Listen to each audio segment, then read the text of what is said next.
ஒரு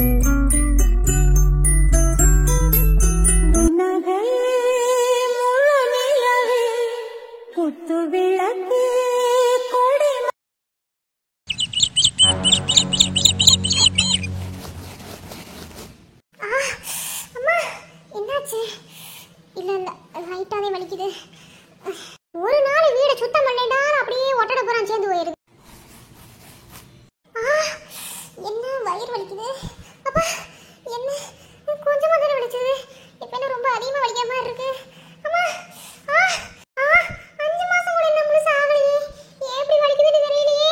அம்மா அப்பா முடியல.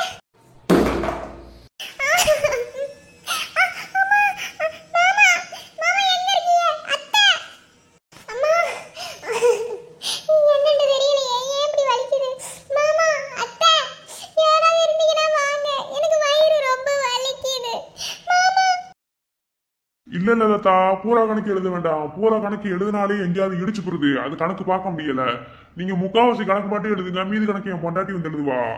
ஆமாய்யா, நானும் கூட சொல்ல முடியா இருந்தேன். எப்ப பார்த்தாலும் தேங்காய் போடுற கணக்கு நம்மளுக்கு இடிச்சுட்டே தான் இருக்கும். மொத்தமா கணக்கு எழுத வேண்டாம், அரை குறைமா எழுதி வைப்போம். உன் பொண்டாட்டி வந்து பார்க்கட்டும், பொண்டாட்டி நல்லா பாக்குறாங்கல்ல, அதனால பொண்டாட்டியே விட்டு பார்க்க சொல்லுவான். எங்க உன் பொண்டாட்டி காணா? அவளுக்கு என்ன உள்ள எங்கிட்டாவது பள்ளி மாதிரி ஒட்டிக்கிருப்பா, இல்லண்டா ஏதாவது வீட்டுக்கு ஊட்டிட்டு கிடப்பா, வேற என்ன வேலை அவளுக்கு? ஏன் எப்படி சொல்லிக்கிருக்க?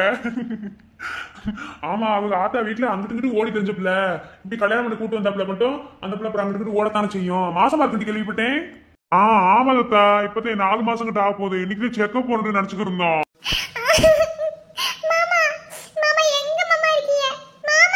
தாமரை குரல் மாதிரியே கேக்குது, ஒரு மாதிரி அழுகிற மாதிரில கேக்குது. சரிலத்தா, நீங்க கணக்குல என்ன ஏதுன்னு பாத்துட்டு எனக்கு ஒரு போன் பண்ணிட்டாருங்க. அப்புறமா நான் பிறகு பாத்துக்கிறேன், மீதி கணக்கு போறேன். சரி அப்ப நான் வரேன். சரிங்க தத்தா, பார்த்து பத்திரமா போயிட்டு வாங்க.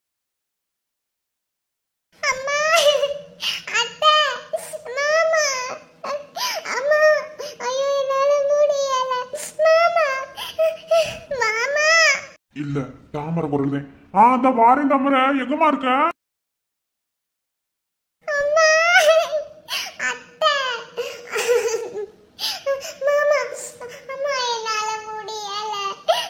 என்ன தத்தா? தாமரை தாமரை தாமரை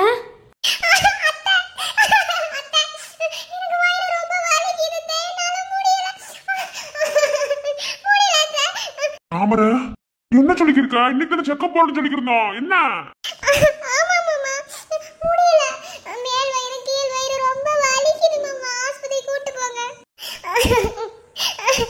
அம்மா இப்படிதான் வலிக்குமா? எதுக்குமா அழுதுக்கு இருக்கா? இல்ல ஏன்டா நீ வேற பயமுறுத்திட்டு இருக்க? அதெல்லாம் ஒண்ணும் கிடையாது. சூட்டு வலியில 7 மாசத்துக்கு தான்டா வரும். இப்ப எதுக்கு அழுகுறான்னு தெரியலையே, எதுக்கு வலிக்குதுன்னு தெரியல. சரி நீங்க ஆஸ்பத்திரிக்கு செக்அப் போடும்ல, அப்படி இப்ப என்ன ஏதுன்னு டாக்டர் கேட்டுடுவாங்க. போங்க, உடம்புக்கு எதுவும் ஒத்துக்காம சாப்பிட்டான்னு தெரியலையே. தாமரை நைட் என்ன சாப்பிட்ட? அவன் எங்க சாப்பிட்டா? சாப்பிடவே இல்ல. வச்ச 2 இட்லி 1 இட்லி தூக்கி ஏன் தட்டுல வச்சுட்டு எந்திரிச்சு போயிட்டா.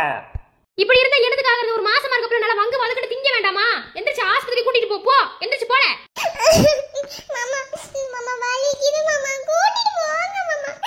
என்னவே எனக்கு சொல்றதுன்னே தெரியல. வர வர ஒண்ணுமே சரி கிடையாது. அம்மா நான் ஆஸ்பத்திரி கூட்டு போயிட்டு வரேன். கோவப்படாதடா, பாத்து பத்திரமா கூட்டிட்டு போ. வாரேம்மா. சரி பாத்து பத்திரமா கூட்டி போ.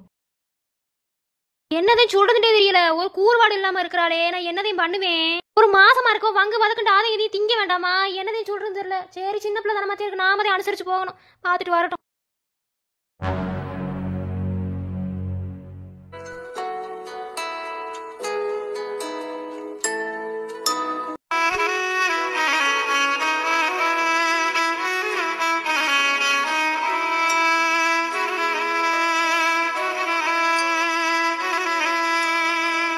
இவங்க வீட்டுக்காரங்க வெளியே நிக்கிறாங்க, வர சொல்லுங்க. சரிங்க டாக்டர். என்ன சாப்பிட்டீங்க நேத்து நைட்டு? இட்லி தான் டாக்டர், வேற ஒண்ணும் சாப்பிடல. Excuse me. அவங்களுக்கு எப்படி இருக்கு? டாக்டர் உள்ள ஸ்கேன் பண்ணிக்கிருக்காங்க, உங்களை வர சொன்னாங்க, வாங்க. இந்த வாரேன். அவங்களுக்கு ஒண்ணும் இல்ல, குழந்தை நல்லா தானே இருக்கு. அதெல்லாம் ஒண்ணும் கிடையாது, நல்லாத்தே இருக்காங்க. டாக்டர் உங்களை வர சொன்னாங்க, வாங்க. இந்த வாரேன். டாக்டர் வர சொல்லிருந்தீங்களா? குழந்தைக்கு ஒண்ணும் இல்ல, எதுக்கு வயிறு வலிக்குன்னு சொன்னாங்க? ஆமா வரத்தேன் சொன்னேன், கொஞ்சம் பேசணும். வாரேன். உங்க குழந்தைய பாருங்க, ஸ்கேன் பண்ணிக்கிருக்கோம்ல, எப்படி காட்டுவோம்ல, அதுக்கு பாருங்க.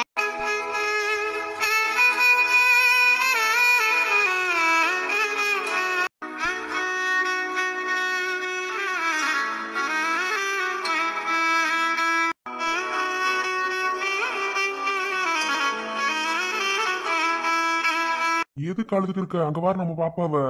வயிறு வலிக்குது. சரி சரி, ஒண்ணும் இல்ல அழுகாத. டாக்டர் என்ன ஏதுன்னு பாப்பாங்க, அழுகாதம்மா.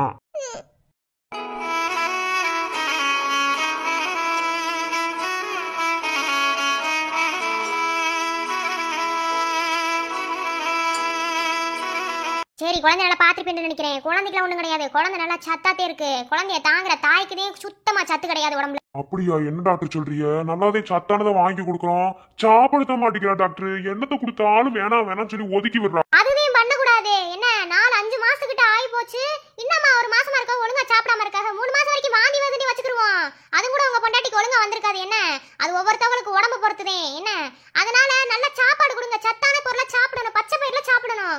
இப்படி பண்ணி வச்சிருக்கீங்க, உடம்புல சுத்தமா தெம்பு கிடையாது. அதுக்கிட்டே வயிறு வலி வந்திருக்கு. அது அவகிட்ட சொல்லுங்க டாக்டர். நாங்க எம்புட்டோ சொல்லி பாத்துட்டோம். நேற்று நைட்ல 2 இட்லி, அதுல 1 இட்லி ஏன் தட்டுக்கு வந்துருச்சு. இப்படியே தான் பண்ணிக்கிருக்கா. என்னதான் சொல்றது எனக்கு தெரியல டாக்டர். நம்மளும் எதுவும் வைய கூடாது. வஞ்சா அழுகுற டாக்டர். பாருங்க இப்படி அழுதுட்டு உட்காந்துருக்கா. அதே மாதிரிதான் பண்ணுவா டாக்டர். அப்படித்தான் சொல்லுவாங்க. அதெல்லாம் நம்ம மைண்ட்ல ஏத்திக்கிறது. அப்புறம் எப்படி உடம்பு பாக்குறது? பாருங்க, குழந்தை நல்லா ஹெல்த்தியாவே இருக்காங்க. குழந்தைய தாங்குற தாய்க்குதே ஒரு சத்துமே கிடையாது. என்ன நான் முன்னாடியே உங்ககிட்ட சொல்லியிருக்கேன்ல, இந்த குழந்தை உங்களை விட்டு போக வேண்டியிருந்து உங்க பொண்டாட்டிக்கு இந்த குழந்தை கிடைச்சிருக்கு. அப்ப நீங்களே பார்த்து பத்திரமா பாத்துக்கணும். என்ன இன்னி குழந்தைக்கு எதுவும் ஆகாது. 5 மாசம் கிட்ட ஆகி போச்சு. ஆனாலும் இன்னும் குழந்தைய தாங்குற தாய்க்கு சத்து மாலை இல்லாம இருக்கு.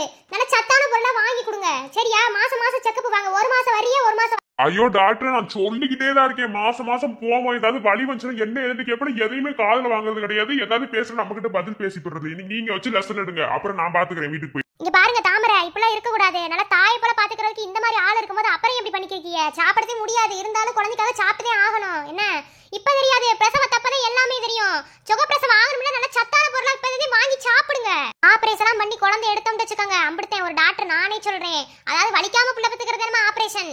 ஆனா வாழ்க்கை முழுசும் அப்புறம் வலியை தாங்குற மாதிரி ஒரு இதாகி போயிடும். புரியுதா? அதுக்கு இப்ப நல்ல சத்தான சாப்பாடா சாப்பிடுங்க. என்னவா இருந்தாலும் செய்யுங்க. காலையில ஒரு தடவை, சாயந்தரம் ஒரு தடவை அப்படி வாக்கிங் மாதிரி நடங்க. எல்லாமே இப்ப இருந்து செய்யுங்க. 5 மாசத்துக்கு அப்புறம் எல்லாமே செய்யணும். புரியுதா? சரிங்க டாக்டர், பாத்துக்கிறேன். தப்பெல்லாம் என் மேலவே. நான் சொன்னேன்ல, இவ இப்படித்தான் சொல்லுவா டாக்டர். நம்ம எந்த தப்ப செய்ய வேணான்னு சொல்றோமோ அதை செஞ்சு போடுவா. செஞ்சு முடிச்சதுக்கு அப்புறம் தப்பு ஏன் மேலதான்ட்டு சொல்லுவா. இப்ப வீட்டுக்குள்ள உட்காந்து அழுதுகிட்டு உட்காந்துருக்கா. எனக்கு வயிறு வலிக்குது, அதையும் கூட்டிட்டு வந்தேன். வேற ஒன்றும் பிரச்சனை இல்லைல்ல டாக்டர்? ஐயோ, உங்க 2 பேரும் நினைச்சு சிரிப்புதே வருது. எத்தனை முறை சொன்னேன், எதையாவது கேக்குறியா? இப்ப வயிறு வலிக்குதுன்னு வந்திருக்கவாரு. என்ன தாமரை இதெல்லாம்?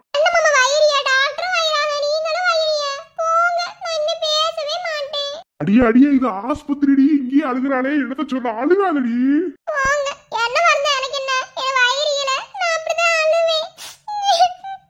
சரி குட்டிமா, இனிமே வைய மாட்டேன். என் குட்டிமா எதுக்கு அழுகிறியா? அழுக கூடாது, அழுகாத. வீட்டுக்கு போய் என்ன வந்தா பாத்துக்கிறோம். இப்போதைக்கு வயிறு வலிக்காம இருக்கிறதுக்கு ஒரு மாத்திரை எழுதி தரேன். என்ன சரியா? இதை இப்போதைக்கு போடுங்க. ஆனா ஓயாம மாத்திரை போடக்கூடாது. ஒரு குளுக்கோஸ் சேர்த்திட்டு இங்கே மாத்திரை போட்டு அப்புறம் வீட்டுக்கு கூட்டிட்டு போங்க. எழுதி தரேன், வாங்கிட்டு வந்துருங்க. சரியா? சரிங்க டாக்டர்.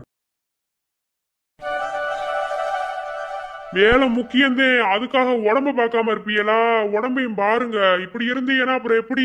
சரிங்க டாக்டர், இனிமே உடம்பையும் பாத்துக்கிறேன். சரி, சும்மா உடம்பு பாத்துக்கிறேன் வாயிலே சொல்லாம நான் மாத்திரை எழுதி கொடுத்துருக்கேன் பாத்தீங்களா? அதை நைட்டு சாப்பிட்டு போட்டீங்கன்னா காலையில உடம்பு வலி இல்லாம இருக்கும். பார்த்து போயிட்டு. சரிங்க டாக்டர். அட மருது, நீங்களா? என்ன இந்த சைடு வந்திருக்கிய? அச்சோ, இது உங்க கேபினா? நான் மெடிக்கலுக்கு போகணும்னு நினைச்சு தெரியாம உங்க கேபினெட்ல வந்துட்டேன். என்ன டாக்டர், நல்லா இருக்கீங்களா? அன்னைக்கு திருவிழா அன்னைக்கு பார்த்தது திரும்ப பார்க்கவே முடியலையே. பிஸி ஆயிட்டீங்களோ? மெடிக்கலுக்கு போகணும் இங்க வந்துட்டீங்களா? மெடிக்கல் அந்த சைட்ல இருக்கு. ஆமா, அந்த கொஞ்சம் வேற வந்துருச்சு. வேற ஒண்ணும் கிடையாது. எப்படி இருக்கீங்க? என்ன ஆஸ்பத்திரிக்கு வந்திருக்கீங்க? அது ஒண்ணும் கிடையாது. என் ஒய்ஃபுக்கு வயிறு வலி வந்துருச்சு. அதாவது டாக்டர் கிட்ட என்ன எதுன்னு கேட்டு போலாம்னு வந்தேன். கொஞ்சம் உடம்பு இதே இல்லாம தான் இருக்கு. அதனால மாத்திரை ஒன்று எழுதி கொடுத்துருக்காங்க, குளுக்கோஸ் போட்டிருக்காங்க. அதை மாத்திரை வாங்கி கொண்டு போய் போட்டுட்டு அப்புறம் வீட்டுக்கு கூட்டு போக சொன்னாங்க. அதுக்கு மெடிக்கல் தேடி வந்து பார்த்தா உங்க கேபினுக்குள்ள வந்துட்டேன். நல்லா இருக்கீங்களா? அப்படியா? நல்லா உடம்புக்கு ஹெல்த்தியான ஃபுட்டா வாங்கி கொடுங்க. மாசமா இருக்க சமயத்துல விழுந்து கவனிக்க வேணாமா? அதான் புருஷனோட கடமை. என்ன டாக்டர், கல்யாணம் ஆகி உங்க பொண்டாட்டி விழுந்து கவனிச்ச மாதிரில பேசிக்கிறீங்களே, அப்படிதான் எதுவும் உண்டா என்ன? அட நீங்க வேற. அப்படிலாம் கிடையாது. வரப்போற பொண்டாட்டி எப்படி கவனிச்சுக்கலாம்ல, சும்மா சொன்னேன். அதாவது டாக்டரா இருந்து பார்க்கும்போது அந்த மாதிரி இருக்கிறது ஒரு நல்ல விஷயம்தான். விழுந்து கவனிக்கும், அது வேற விஷயம். இருந்தாலும் கொஞ்சம் பொண்டாட்டி என்ன ஏதுன்னு பாத்துக்கிறோம்ல, அதுக்கு தெரிஞ்சு சொன்னேன். வேற ஒண்ணும் கிடையாது. நானும் சும்மாதான் சொன்னேன். எனக்கும் தெரியும் உங்களுக்கு என்ன கல்யாணம் ஆகலேண்டு. அப்புறம் உங்ககிட்ட ஒரு முக்கியமான விஷயம் பேசிட்டு போலான்ட்டு வந்தேன். நான் அன்னைக்கே பேசணும்னு நினைச்சுட்டு இருந்தேன். ஆனா முடியல. ஆனா இன்னைக்கு யதார்த்தமா வந்துட்டேன் பாத்தீங்களா? சரி, பேசலாமா இல்ல பிஸியா தான் இருக்கீங்களா? இல்ல இப்பதான் ஓபி சாட்டு கடைசி ஒண்ணு முடிஞ்சது. உட்காருங்களே, பேசுவோம். இல்ல டாக்டர் இருக்கட்டும். மாமா மாத்திரை வாங்க போனாங்களா? என்ன வரைக்கும் இருக்காங்க? சரி நாமளே போய் என்ன ஏதுன்னு பார்த்துட்டு வரோம். குளுக்கோஸ் ஏறிடுச்சுல. உட்கார சொன்னா உட்கார மாட்டிய. சரி சொல்லுங்க, என்ன ஏதுன்னு கேட்போம். இதான் முக்கியமான விஷயமா? ஆமா டாக்டர், முக்கியமான விஷயம் தான். மாமா எங்க போன? அது ஒண்ணும் கிடையாது. என்னடா சம்மந்தமே இல்லாம ஒருத்தன் வந்து இப்படி பேசுறானே அப்படின்னு எதுவும் நினைச்சுக்கிறாதீங்க. சம்மந்தம் இருக்கிறதுனாலதான் பேசுறேன். மல்லிகா பத்தி தான் பேச வந்தேன். மல்லிகாவும் நீங்களும் விரும்புறீங்கன்னு கேள்விப்பட்டேன். உண்மைதானே? ஆமா உண்மைதே. ஏன் திடீர்னு வந்து இப்படி கேக்குறீங்க? இவர் ஏன் சம்பந்தமே நம்ம டாக்டர் கிட்ட போய் மல்லிகா பத்தி பேசியிருக்காரு? அது ஒண்ணும் இல்ல மல்லி, எனக்கு எல்லாம் தெரியும் வருது. மல்லிகா எல்லாத்தையும் என்கிட்ட சொல்லிட்டாங்க. நீங்க மல்லிகாவை ஒரு தலையா காதலிச்சிருக்கீங்க, போய் பொண்ணு கேட்டிய, அவங்க கட்டிக்க மாட்டேன்னு சொல்லிட்டாங்க. அதாவது அவங்க அந்த சமயத்துல எதுக்கு உங்களை வேணான்னு சொன்னாங்க அப்படிங்கிறது வந்து எனக்கு தெரியல. அது சொல்லப்போனா கல்யாணங்கிறது தலையெழுத்துப்படி தான் நடக்கிறது. ஓகேவா? ஒருவேளை மல்லிகா அன்னைக்கு சம்மதிச்சு இன்னைக்கு உங்க பொண்டாட்டியா உங்க கூட இருந்திருப்பாங்களான்னு எனக்கு தெரியல. அவங்க விட்டு கொடுத்து தாமரை உங்களுக்கு பொண்டாட்டியா வரணும் அப்படின்னு தான் உங்க தலையில எழுதியிருக்குன்னு நான் நினைக்கிறேன். இதுதான் வாழ்க்கைன்னு கூட சொல்லலாம். இப்ப நீங்க என்ன சொல்ல வரீங்க அப்படிங்கிறது எனக்கு நல்லாவே தெரியுது டாக்டர். அது எல்லாமே உண்மைதே. என்னடா முடிஞ்சு போன கதையை திரும்ப தோன்றானே அப்படின்னு எதுவும் நினைச்சுக்கிறாதீங்க.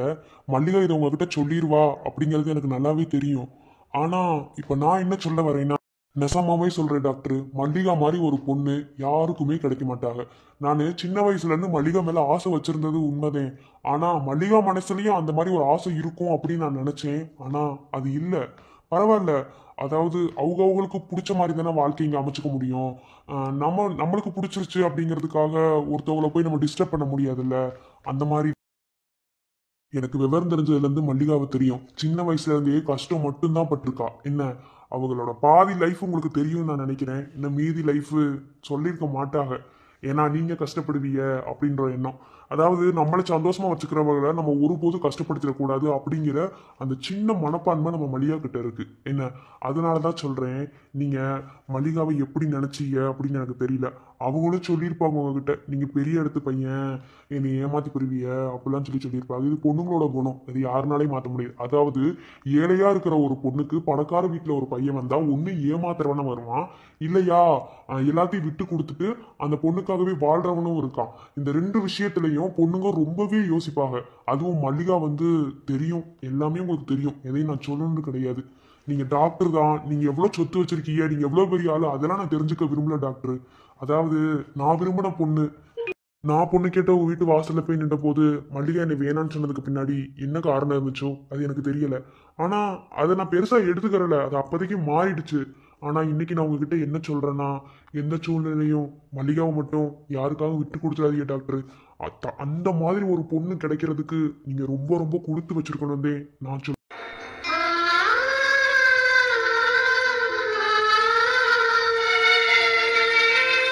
இந்த காலத்துல எந்த பொண்ணு இப்படி இருப்பாங்கன்னு எனக்கு தெரியல டாக்டர்.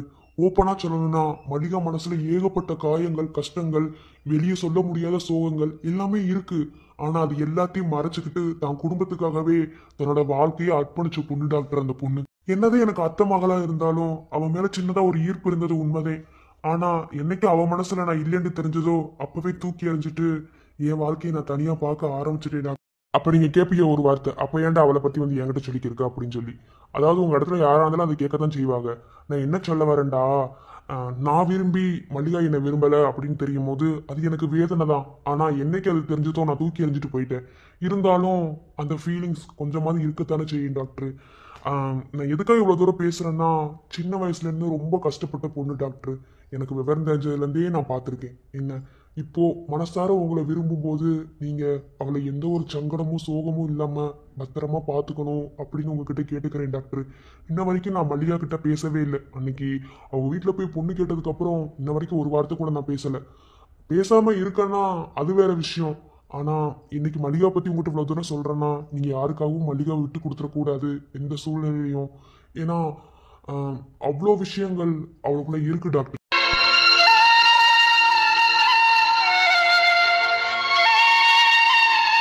வாழ்க்கையில காதலுங்கிறது எல்லாத்துக்கும் ஒண்ணுதான். ஆனா அது வந்து முத ஒருத்தர் மேல வரும்போது அதோட ஃபீலிங்ஸே வேற மாதிரி டாக்டர்.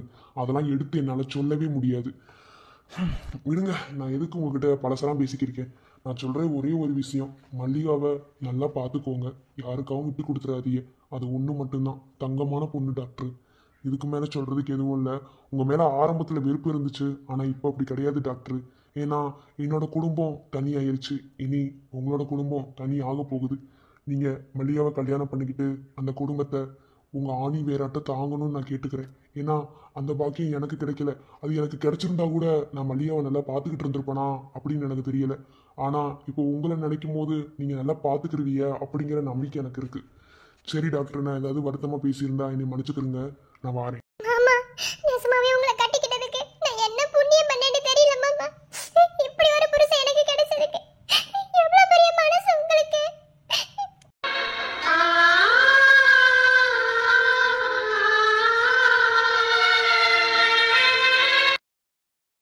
இப்படி தூரம் நீங்க பேசுனதுல எனக்கு ஒண்ணே ஒன்று மட்டும் சொல்லணும்னு தோணுது. அதாவது வாழ்க்கையில முதல் காதல் அப்படிங்கிறது ரொம்ப பெரிய விஷயம். அதை யாருனாலையும் அம்பிடிச்சிக்கிறதுல மறக்க முடியாது. ஆனா அதை நீங்க மறந்துருக்கீங்க, நான் இல்லைன்னு சொல்லல. ஆனா அதை எப்படி சொல்றது, தப்பான வழியில கொண்டு போகாம அதுக்கு சம்மந்தப்பட்டவர்கிட்ட நல்ல விதமா எடுத்து சொல்றீங்கல்ல, அங்க இருக்கு உங்களுக்கு மனசு. நீங்க எதை நினைச்சு கவலைப்படாதீங்க. மல்லிகா என் உயிரில் பாதி. யாருக்காகவும் அம்பிடிச்சிக்கிறதுல விட்டு கொடுக்க மாட்டேன். மல்லிகா தான் எனக்கு எல்லாமே. சரியா? நீங்கள் எதை நினச்சி கவலைப்படாதீங்க. உங்கள் பொண்டாட்டி கூட நீங்கள் சந்தோஷமான வாழ்க்கையை வாழுங்க. நான் என் பொண்டாட்டி பார்த்துக்கிருவேன். ரொம்ப நன்றி டாக்டர், நான் வாரேன். போயிட்டு வாங்க. அடே தாமரை, என்ன குளுக்கோஸ் ஏறிக்கிட்டு இருந்துச்சுன்னு சொன்னாங்க, மாத்திரை வாங்கிட்டு வரதுக்குள்ள என்ன செஞ்சீங்கன்னு எனக்கு இருக்கா என்ன? ஏன் ஒரு இடத்துல உன்னால உட்காரவே முடியல, அப்படித்தானே? என்னை பத்தி உங்களுக்கு தெரியாதா? ஒண்ணு வாய் அடிச்சிட்டே தெரியுவே, இல்ல நான் அங்கிட்டு ஓடிட்டானே தெரியுவே. இல்ல இன்னும் வரலன்றதே வாக்க வந்தே, வேற ஒண்ணும் கிடையாது. சரி போமா. மாத்திரை போடல இல்ல? பரவாயில்ல மாமா, வீட்ல போய் போட்டுக்கிறோம். டாக்டர்கிட்ட பேசிட்டேன். போமா வீட்டுக்கு. சரி மாமா, என்ன தூக்கிட்டு போவா? அதெல்லாம் வேண்டாம் மாமா, நடந்தே வரேன். முன்னாடி போங்க, பின்னாடி வரேன். சரி.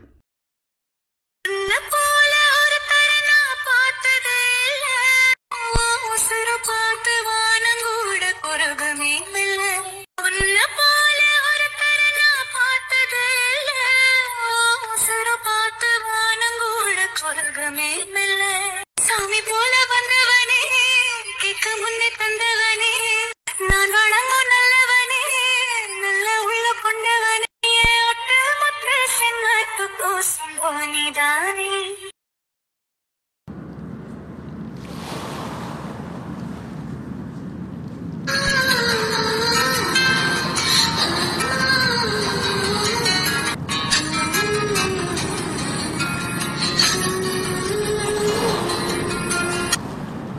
முன்னெல்லாம் என் மனசு இப்படி குழப்பமாவே இருக்காது. ஆனா இப்பெல்லாம் அடிக்கடி குழப்பமா இருக்கு. ஏன் நான் இப்படி குழம்புறேன்? என்னை யாராவது குழப்புறாங்களா? எனக்கு ஒண்ணுமே புரியலையே. ஏன் மாமா ஊருக்கு போனதை நம்ம கிட்ட சொல்லாமலே போனாங்க? என்ன ஆச்சு? ஆனா மாமா, எனக்கு ஒரு விஷயம் புரியவே இல்லை. நான் தான் உங்களை பைத்தியக்காரமா நினைச்சிட்டு இருக்கேனா? உங்களுக்கு என் மேல எந்த ஒரு இன்ட்ரெஸ்ட்டுமே இல்லையா? இல்லை இருந்தும் என்கிட்ட மறைக்கிறீங்களா? ஐயோ, இதை நான் யோசிச்சு எனக்கு பாதி பைத்தியம் பிடிச்சிரும் போல. ஆனால் நான் என்னோட காதலை உங்ககிட்ட சொல்லாமலே உங்களுக்கு புரிஞ்சிருக்கும் அப்படின்னு தான் நினைக்கிறேன். ஆனால் நான் உங்ககிட்ட நெருங்க நீங்கள் என்னை விட்டு விலகி போகிறீங்க. காதல்னாலே அது ஒரு புரியாத புதிர் அப்படின்னு தான் சொல்லுவாங்க. ஆனால் எனக்கு என் வாழ்க்கையே புரியாத புதிராக தான் இருக்குது. நான் போய் இதை யார்கிட்ட எங்கே சொல்லுவேன்? எனக்கு ஒன்றுமே புரியலை. ஒருவேளை அந்த கௌதம் சொன்ன மாதிரி நான் தான் உங்களை ஒன் சைடாக லவ் பண்ணுறேன்னு எனக்கு தோணுது மாமா.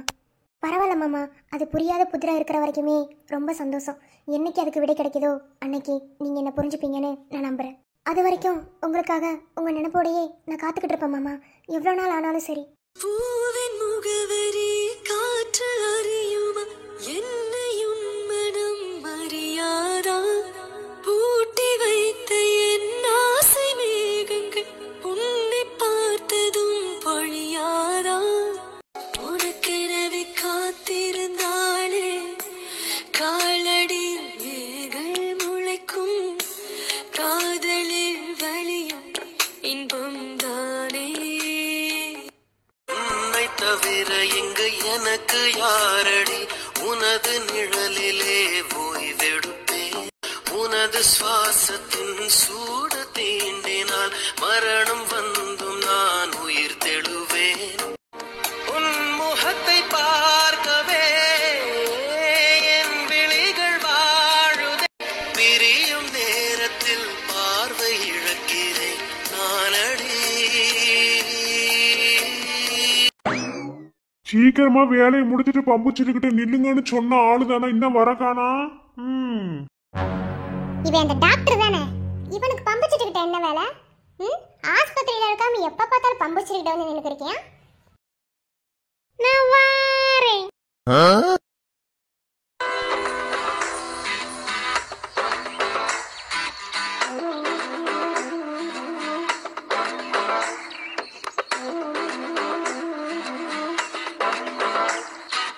அடடே வாங்க வாங்க, உங்களோட வருகைக்காக தான் ரொம்ப நேரமா காத்துக்கு இருக்கேன். என்னவா இவ்வளவு லேட்டா வரிய? அது ஒண்ணும் கிடையாது, வார வழியில டிராபிக் ஜாம் ஆகி போயிருச்சா, அத பூரா கிளியர் பண்ணி விட்டு வரதுக்கு லேட் ஆயிருச்சு. அன்னைக்கு நீங்களும் இப்படித்தானே சொன்னீங்க, அதை நானும் சொல்றேன். ஓஹோ சரி சரி. என்னவா இன்னைக்கு மல்லிகா மூஞ்சில அப்படியே மல்லிகைப்பூ மலர்ந்து இருக்கேன். என்னவா மனசு பூரா சந்தோஷமா இருந்தா அப்படித்தான் இருக்கும். எனக்கு இப்ப எப்படி சந்தோஷமா இருக்கு தெரியுமா? சந்தோஷமா இருக்கா? ஆமா ஆமா, என்னை வீட்டை விட்டு அடிச்சு அனுப்பிட்டு அப்புறம் சந்தோஷமா தானடி இருக்கும் உங்களுக்குலாம். ஆனா இப்படி சந்தோஷமா நீ இருக்க மாட்டியே, என்ன விஷயமா இருக்கும் தெரிஞ்சுக்கிட்டு போவோம். அப்படியா? என் மல்லிகை இப்படி சந்தோஷமா இருக்கிறதுக்கு என்ன காரணம்? போறப்பே பம்பு செடிக்கிட்ட போங்க நான் வாரேன்ட்டு சொல்லிட்டு போனீங்க. அதை இப்ப என்ன ஏதுன்னு தெரிஞ்சுக்கிட்டே ஆகணுமே. சொல்றது சொல்றேன், அதுக்கு முன்னாடி என்ன தூக்குங்களே. என்னது தூக்கணுமா? என்னடி இது? தூக்குங்க மாமா, நான் தான் சொல்றேன்ல, என்னை தூக்குனீனா நான் என்ன எதுன்னு சொல்லுவேன். எனக்கு அப்படி சந்தோஷமா இருக்கு, என்னை தூக்குங்க மாமா. என்னமோ சரிதான் சரி.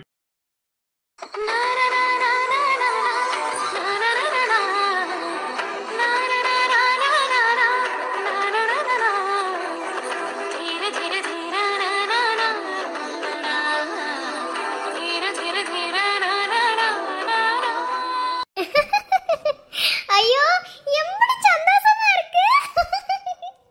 ஐயோ மாமா எனக்கு ரொம்ப சந்தோஷமா இருக்கு. ஐயோ அடியாத்தி எம்புட்டு சந்தோஷம். ஐயோ கால கொட்டுமே, இதெல்லாம் பார்க்கணும் என் தலையில எழுதி இருக்கு. சே அம்மா, அப்படி எதுக்கு இப்படி சந்தோஷமா இருக்கா? என்ன நடந்திருக்கும்? இவன் இப்படி சந்தோஷமா இருக்கிறதுக்கு அந்த வீட்ல என்னமோ நடந்திருக்கணுமே. விடக்கூடாது, என்னன்னு கண்டுபிடிக்காம போவே கூடாது நீ. ஓய் மல்லி, போறங்க டாக்டர், சும்மா மல்லி மல்லி மல்லின்னுக்கிட்டு கொஞ்ச நேரம் இனி சந்தோஷமா இருக்க விடுங்க டாக்டர். ஏன் உங்களுக்கு தூக்கி இருக்கிறது ரொம்ப கஷ்டமா இருக்கா? அதெல்லாம் கிடையாது. இன்னைக்கு ஒரு நாள் நீங்க சிரமமே பார்க்க கூடாது. இன்னைக்கு ஒரு நாள் பூரா நீங்க ஏன் கூடவே பேசாம இருங்க டாக்டர். என்னமோ நீ சந்தோஷப்பட வேணாம். எப்ப பார்த்து அழுதுகிட்டே இருந்து நான் சொன்ன மாதிரில பண்ணிக்கிருக்க. சரியா போச்சு போ.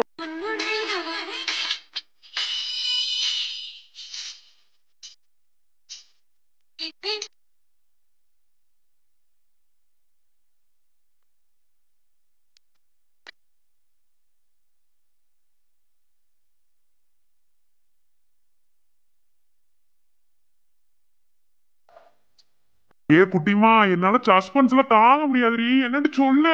மெல்லமா பூ மாதிரி இறக்கி வைங்க, கீழே ஓட்டுறாம, அப்ப நான் சொல்லுவேன். ஏன் நீங்க மெல்லமா இறக்கி விடலன்னு சொல்லுன்னு உங்களை அப்படியே கீழே போட்டு போருமாக்கும். அம்புட்டு பயம் இருக்கிறவங்க எதுக்கு நீ தூக்க சொன்ன? எல்லாம் டாக்டர் மேல இருக்கிற நம்பிக்கைதான். டாக்டர் மேல நம்பிக்கை இருக்கக்கிட்டதான எல்லாம் ட்ரீட்மெண்ட் வராங்க. அதே மாதிரி எனக்கு ஒரு நம்பிக்கை இருக்குன்னு வச்சுக்கோங்க. கீழே போட்டுற மாட்டீங்க நம்பிக்கை இருக்கு. சரி பொறுமையா இறக்கி விடுங்க. சரிதே, ரொம்ப பேசாதீங்க மாமா, இறக்கி விடுங்க. அதை இறக்கி விட்டாச்சுல, இப்ப சொல்லுங்க. நான் இம்புட்டு சந்தோஷமா இருக்கிறதுக்கு என்ன விஷயம் தெரியுமா? என்னட்டு கேளுங்களேன். அதை கேட்கத்தானடி கிட்டத்தட்ட 5 மணில இருந்து நேரத்துல வெயிட் பண்ணிக்கிருக்கேன். சொல்லு. அதே மாமா நான் சொல்றேன், இன்னொரு தடவை கேளுங்களேன். சரி ராமா சொல்லுங்க, எதுக்கு இப்படி சந்தோஷமா என் குட்டிமா? என் குடும்பத்துல எம்புட்டோ சோகமான செயல்லாம் நடந்திருக்கு, எம்புட்டோ அழுதுருக்கேன். ஆனா இந்த மாதிரி என் மனசு சந்தோஷப்பட்டதே கிடையாது. எதுக்கு தெரியுமா? என் தம்பி, என் புள்ள மாதிரி நினைச்சிருக்கேன். என் தம்பிக்கு கவர்மெண்ட் வேலை கிடைச்சிருச்சு மாமா, நம்ம ஊர்லயே. பாரா அடியாத்தி, கேட்கவே இப்படி சந்தோஷமா இருக்கு. என்ன வேலை? நம்ம ஊர்ல தான் மாமா, தாலுகா ஆபீஸ் இருக்குல்ல, அதுல பத்திரம் பதிகிற வேலை. எம்புட்டு நாள் கனவு தெரியுமா அவனுக்கு? நான் 2 டிகிரி படிக்க வச்சது வீணா போகல மாமா. ரொம்ப கஷ்டப்பட்டு படிக்க வச்சேன். ஆனா இப்ப எனக்கு எம்புட்டு சந்தோஷமா இருக்கு தெரியுமா? ஐயோ எனக்கு ரொம்ப சந்தோஷமா இருக்கு மாமா. நான் இந்த மாதிரி சந்தோஷமா இருந்தே ரொம்ப நாள் ஆச்சு. என்னது கவர்மெண்ட் வேலை கிடைச்சிருச்சா? அடி பாவியலா, ஐயோ நான் அந்த வீட்லயே இருந்திருக்கணுமே. தப்பு பண்ணிட்டேன். அவனுக்கு எப்படி கவர்மெண்ட் வேலை கிடைக்கும்? ஐயோ இதை என்னால ஏத்துக்கவே முடியல. எனக்கு வர இது எப்படி பெரிய விஷயம் தெரியுமா? இதுக்குத்தான் என் தங்க பிள்ளை இப்படி சந்தோஷமா? நீ எதுக்கு சந்தோஷப்பட்டாலும் சரி, எப்போதுமே நீ சிரிச்சுக்கு இருந்தா போதும். வேற எதையுமே உங்ககிட்ட நான் கேட்க போறது கிடையாது. உண்மைதே மாமா. அதாவது என்னோட அழுகைக்கு பின்னாடி ஏகப்பட்ட காரணம் இருக்கும். ஆனால் அது வெளியே சொல்கிறதுக்கு எனக்கு மனசு இல்லாமல் இருக்கும். ஆனால் இந்த விஷயத்த என்னால் சந்தோஷம் தாங்கவே முடியல மாமா. அது மட்டும் கிடையாது, என்னோட சோகத்தை மற்றவகிட்ட சொல்லி வருத்தப்படுறதை விட இந்த மாதிரி சந்தோஷத்தை சொல்லி அவங்க முகத்திலேயே சந்தோஷத்தை பார்க்குறதுல இருக்க சந்தோஷம் இருக்கு பார்த்தீங்களா, அது யாருனாலையும் நிரப்ப முடியாது மாமா. அப்படி சந்தோஷமா இருக்கு. இங்க பாரு மல்லியா, வெறும் சோகம் மட்டுமே வாழ்க்கையில நிரந்தரம் கிடையாது. அதே மாதிரி சந்தோஷமும் கிடையாது. ரெண்டுமே கலந்த கலவை தான் இந்த வாழ்க்கை. என்னவா இருந்தாலும் அதை ஏத்துக்கிட்டு போகணும். அதுக்காக சோகம் தான் எப்பயுமே அப்படின்னு சொல்லிட்டு சோகமாவும் இருக்கக்கூடாது, சந்தோஷம் மட்டும்தான் எப்போதுமே அப்படின்னு சந்தோஷமாவும் இருக்கக்கூடாது. ரெண்டையுமே கலந்து சோகமா இருக்கிற சமயத்துல, அதாவது நம்ம சோகமா இருக்கிறதுக்கு நம்மளோட மூணதையும் காரணமே தவிர வேற எதுவும் கிடையாது. சோகம் இருக்கத்தையும் செய்யும், அது எல்லாத்தையும் மீறி நம்ம சந்தோஷத்தை நமக்குள்ள கொண்டு வந்துக்கிறணும். புரியுதா உனக்கு? இப்ப என் குட்டிமா எப்படி சந்தோஷமா இருக்கீங்க, எனக்கு இதுவே போதும் டீச்சர். சரி, அதெல்லாம் இருக்கட்டும். இப்ப நான் ரொம்ப சந்தோஷமா இருக்கேன். அதனால எனக்கு சைக்கிள் ஒரு ரவுண்டு கூட்டிட்டு போங்க. என்னது சைக்கிள்ல ரவுண்டு விட்டு போகணுமா? என்ன? அதெல்லாம் முடியாது. அதெல்லாம் முடியாது. கூட்டிட்டு போயே ஆகணும். என்னோட சந்தோஷத்தை நான் மட்டும் அனுபவிக்காம உங்க கூட சேர்த்து அனுபவிக்கணும் தானே வந்தேன். ஏன்னா உங்களை பாதி நான் தானே அடிக்கடி சொல்லுவீல்ல, அதனாலதான் என்னோட சந்தோஷத்தை உங்க கூட சேர்ந்து அனுபவிக்கணும்னு வந்தேன். கூட்டிட்டு போங்க. முடியாதுன்னு சொல்லாதீங்க மாமா, அப்புறம் பாத்துக்கங்க, பேசவே மாட்டேன். என்னத்த சொல்ல? சரி வாங்க போ.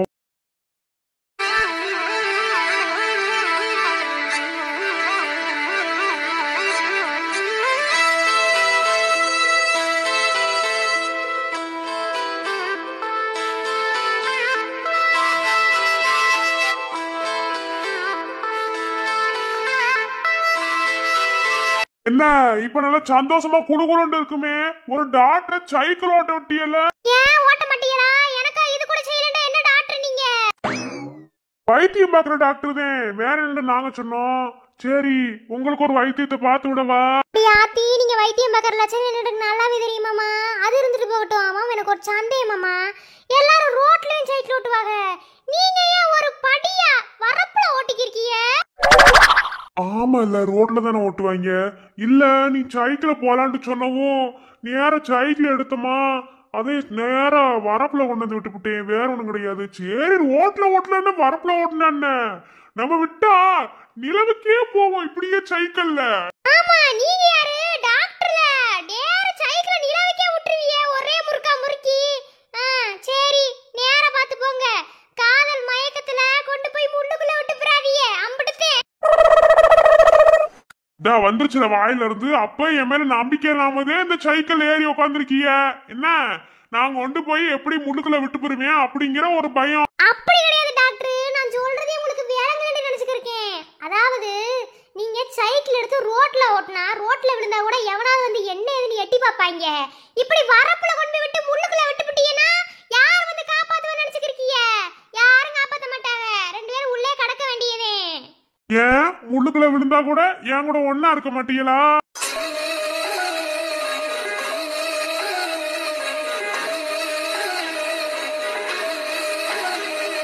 மாமா, நீங்க பேசுறது ஒன்றும் சரி கிடையாது. என்னை வாண்டியை நிப்பாட்டி இறக்கி விடுங்க. நான் இறங்கி வீட்டுக்கு போறேன். என்ன நான் பேசுறது சரி கிடையாது? அடியாத்தி, முள்ளு செடிக்குல விழுந்தா என் ஒன்னா இருக்க மாட்டீங்களான்னு கேட்டது ஒரு குத்தமாக்கும். நல்லாத்தேன் பேசுறிய. இல்ல, நீங்க பேசுறது எனக்கு மட்டும்தான் புரியும், வேற யாருக்கும் புரியாது. இனி விடுங்க, நான் வாரேன். ஆரம்பிச்சுட்டாலே. ஐயோ கடவுளே, நான் என்னத்த சொல்ல? அடியே ஏன்டி இப்படி நீ படுத்துற? நீங்க போய் சொல்லாதீங்க. நான் வாரேன்னு சொல்றது உங்களுக்கு பிடிக்கலன்னு சொல்லுங்க. நான் அப்படி சொல்லணும்ன்றனாலே நீங்க ஏதாவது பேசி புரிவிய. இறக்கி விடுங்க மாமா, நான் வாரேன். சரி பாதி தூரம் வந்துட்டோம்ல, இன்னும் கொஞ்ச தூரம் அப்படியே போறது. வாங்க அப்படி சாலியா போயிட்டு வருவோம். ஒரு மாதிரி சந்தோஷமா தானே இருக்கு. சந்தோஷமா தான் இருக்கு, யாரும் இல்லைன்ட்டு சொன்னா. ஆனா நீங்க பேசுற பேச்சும் சைக்கிள் ஓட்டுற பாவனை ஒன்றும் சரி கிடையாது. நீங்க ஓட்டுறத பார்த்தா கண்டிப்பா முள்ளு செடிக்கிற போய் இப்ப நீங்க சாத்தி விட்டுருவீங்க. எனக்கு பயமா இருக்கு. யாரும் வந்து காப்பாத்த மாட்டாங்க. விடுங்க மாமா, நான் இறங்கி போறேன். இங்க பாரு, மூக்குலயே குத்தி ரத்தத்தை வர வச்சுருவேன். சும்மா இருக்கணும் சொரிஞ்சு விட்டுப்புட்டு சைக்கிள்ல வாங்க தூக்குங்கன்னு சொல்லிவிட்டு இப்ப இறங்கி போறாங்களா? அதெல்லாம் முடியாது.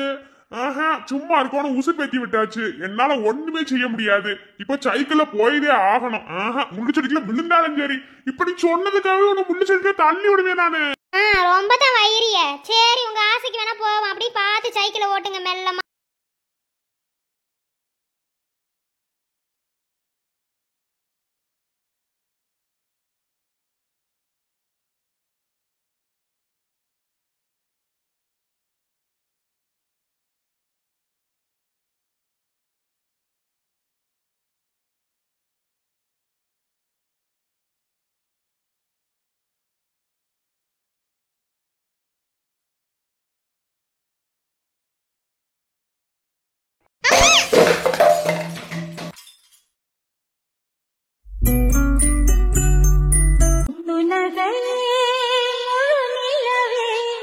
புத்து விளக்கு